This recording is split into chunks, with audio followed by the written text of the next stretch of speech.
What would you say the switch was that showed you truly how to come up with a good offer? Because I need to get better at this. That's the one thing I'm lacking. We have one company Yeah. where I know what I want to do, but I need to come up with such a a good offer.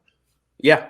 I think the biggest thing for me was actually getting immersed in the audience that I knew I could serve. So like working with real estate investors, like going to meetups, meeting people in person, hearing their story, hearing like what their struggles are and what challenges they were facing.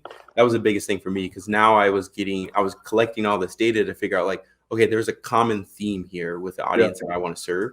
And really the hard part for me was like figuring out what that audience was because for the longest it was like, okay, well, I work with people that use Infusionsoft, and that was my niche. But Infusionsoft is actively trying to make the software easier. So like there's less and less need for me there. For you. So finding a niche that was big enough, that there's an audience I can serve, but that had enough of a pain point.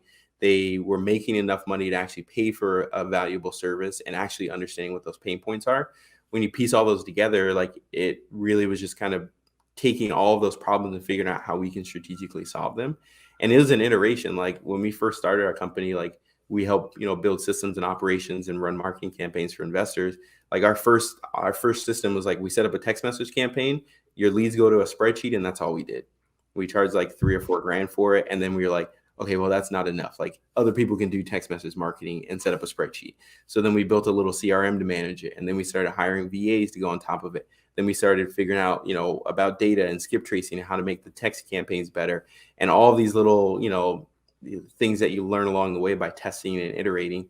So now we have an offer that is super powerful, and it helps people get results, which is the biggest thing. Like we Yeah. just got in the weeds and we were helping people actually get results, and word of mouth spread it before we started spending money on advertising. So for like most of our companies, the first year was all word of mouth. We barely spent any money on ads. It was all organic.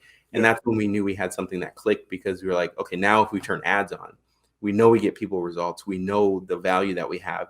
So now we're just raising our prices, running ads, enrolling clients, and duplicating over and over.